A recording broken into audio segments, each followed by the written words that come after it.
goddamn lead posts on here, and they won't give you the right.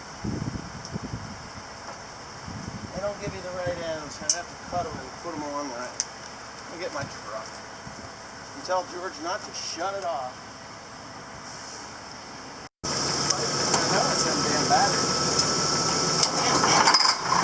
Ready? Are you recording this? You got the perfect terminals. Come here. That'll fix it. What are you recording me for? Having trouble? Should I fire you? Interfering on the job site?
What? You go with him this morning? Yeah.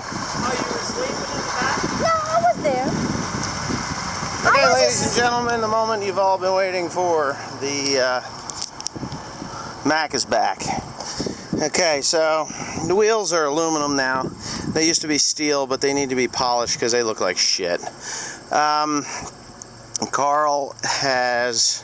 Carl and Cody did most of the work on this. Tim did very little. I did very little. We did a lot of work to it, though. In the end, it has a new paint job. It is white. We painted the aluminum tanks. He had a little issue here with some tape. He says, "Don't get too close to it." You know, I'm like, "Well, it's fine, Carl. It's a farm truck," and the reality is that's exactly what it is. But everything works on it now. Everything but the AC. I have to charge the air conditioner. But I put a nice new chrome bumper on there, so she looks sweet. New chrome, the new grill. The grill is brand new. It's aftermarket because I wasn't going to spend that $400 or $500 that they wanted for the one from Mack, which is ridiculous because it's made by the same company.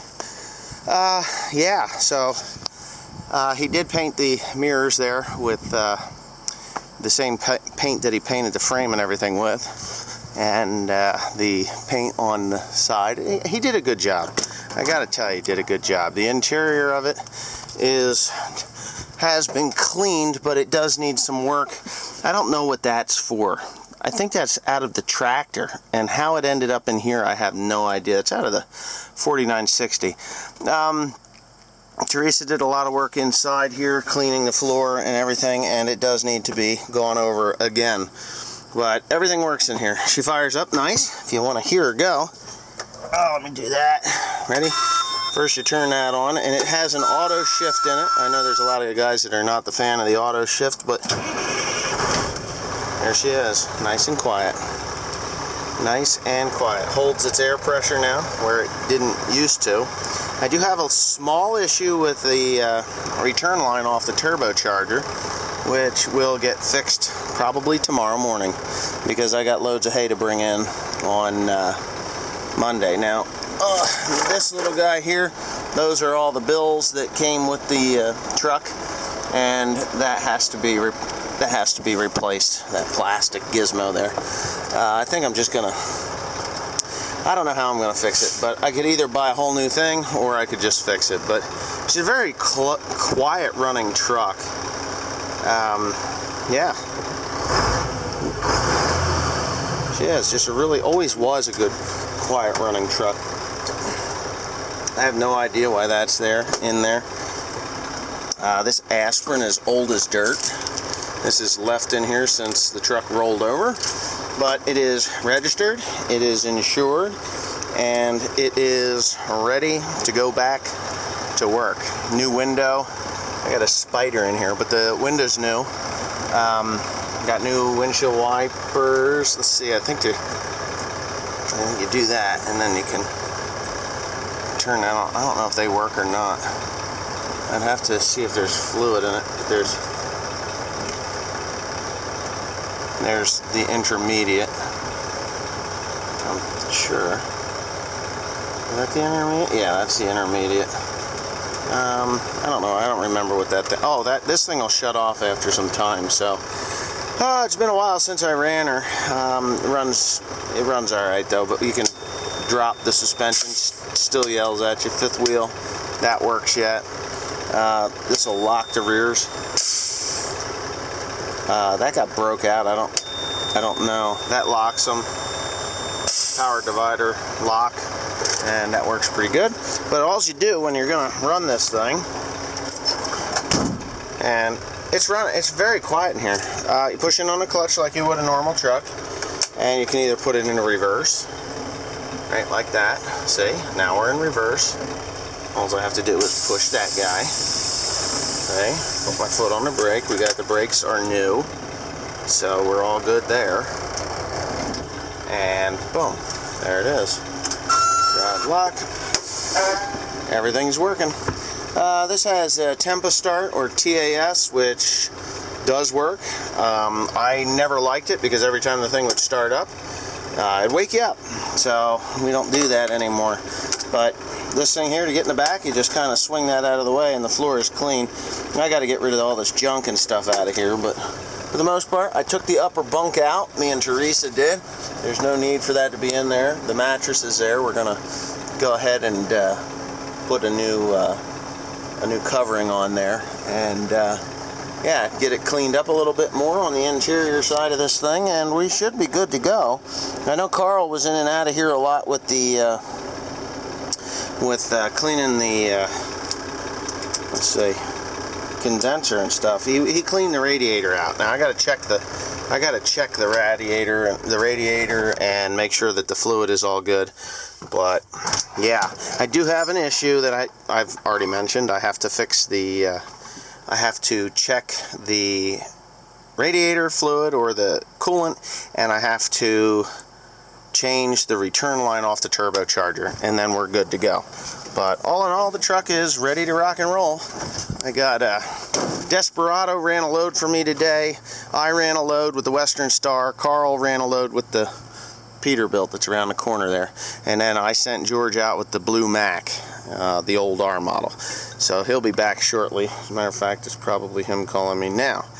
But anyway, she does look pretty sharp now. New muffler underneath there, new suspension, airbags, shock absorbers. What else I do? Just a lot of stuff. So now you're going to see videos of me running the Mack. And I always loved that truck. That truck was so nice to run because of the auto shift. I mean, I don't mind shifting, but when you get into traffic and stuff, the auto shift is so much better. And the clutch on this one is so easy to push compared to, say, the Peterbilt or the Western Star. It's just a joy to use this truck. Rides nicer than what the Western Star does. It's quieter than the Western Star, which is surprising, but it is quieter. What else is there to say good about it? Rides like a marshmallow. I will be putting new tires on it, probably before the end of the year. These tires were Carl's tires. He re-grooved them across the sides here, which is fine for running, down the road for a few months. A couple of months worth of wear on there, and then I'll get all new tires and put on, and it should be good. But there it is, all plated. Brown's Mack is where I bought the parts. New shock absorbers, obviously all new shock absorbers, and yeah, it's been greased and ready to go. No, it is not bent anymore. The truck is on a slight twist, so this is the side that was twisted. This is the side that was twisted up. Actually, it was bent this way, like that, and you can't see any of that now. Of course, there's going to be somebody say, "Oh, I can see a bend in it," but you're not going to see a bend in it because it is straight as an arrow. Put a straight edge on there, and it's good. What we did do, I pulled these off of here because they had rust in between them. I put new torsion bars on, or did I put them on new? No, I adjusted them. I do need to put new ones on because these bushings are getting a little shitty. So probably after a couple of runs, I'll just take them off and put brand new ones on, realign the wheels, and off it'll go. But it's running true. Going down the road, the steering wheel does not feel funny at all. As a matter of fact, it's just a joy to drive that truck. But anyways, thanks for watching. Hope you enjoyed that. Now I'm gonna load this pig up with chrome twine and get to work because I got a lot of hay to bale, and I'm only halfway done.